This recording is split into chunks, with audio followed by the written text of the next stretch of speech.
Hello and welcome to a multiplayer update for Legacy of the Void. In this video, we will be discussing additions and changes coming to the Zerg race in the exciting conclusion of the StarCraft II trilogy. First up, let me introduce you to the Ravager. This unit is a morph-off of the Roach, a ranged unit that comes with a new ability, Corrosive Bile, that deals damage to a target area. Corrosive Bile marks a target location, and after a brief delay, units and structures in that area are hit with high damage. This ability also has a powerful perk against Protoss. It can destroy force fields. In a PvZ matchup that includes Sentry versus Ravager, we anticipate a new contest of micro that presents opportunities to both gain and lose advantage. When paired with fungal growth, Ravagers can reliably damage air units. As expected, Corrosive Bile is also particularly good against units with little to no mobility. If you want to avoid the damage from Corrosive Bile, simply make sure you dodge reactively whenever possible. For those of you that have been around StarCraft since Brood War, this unit hardly needs an introduction, the Lurker. As you'd expect, Lurkers in StarCraft II are capable of dealing massive splash damage. They also serve as a ranged siege option capable of outdistancing most units and all base defense structures. For Terran, countering the Lurker can be accomplished with the recently added Cyclone. To learn more about the Cyclone, be sure to check out our Terran update video. Of course, familiar micro moves from Brood War can also be used to take on the Lurker. Needless to say, we're looking forward to seeing these guys back in action.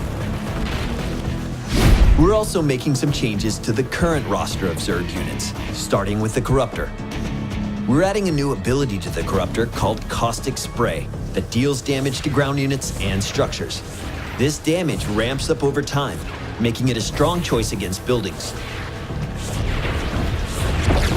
Although not ideal against a mobile ground army, damage is damage, and in a tight matchup, every bit you can deal works to your favor. Next up, let's talk about the Infestor. We're giving the Infestor a new ability called Aggressive Mutation that grants a flat damage buff to friendly units.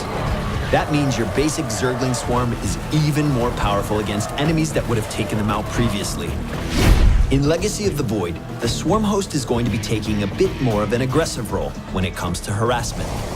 We have made the Swarm Host's Locusts stronger while lowering the frequency with which they can spawn. The Swarm Host will also be able to spawn Locusts while on the move, and upgrade them to fly in the late game. Keep in mind that massing Swarm Host will not be a viable strategy in Legacy, as the downtime between Locust spawns has been increased to a point that your Swarm Host army will be easily overrun. Of course, you can harass enemy bases with this new change as well. And finally, I want to talk to you about the changes coming to the Nidus Worm. Nidus Worms can no longer be damaged while emerging. This makes the Nidus Worm a more reliable option for drop harassment. In late-game situations where both sides have a lot of resources, the Zerg player can now force engagements at strategic locations by employing an army of Nidus Worms. That concludes the updates currently on the table for Zerg in Legacy of the Void. Keep in mind that everything is subject to change as we move into public testing. That being said, we are excited for the new possibilities available to Zerg players in Legacy of the Void, and look forward to hearing your thoughts and feedback as well. Thanks again for watching, and be sure to check out the changes coming to both Terran and Protoss armies. I'm Cloakin with Blizzard Entertainment, and we'll talk to you soon.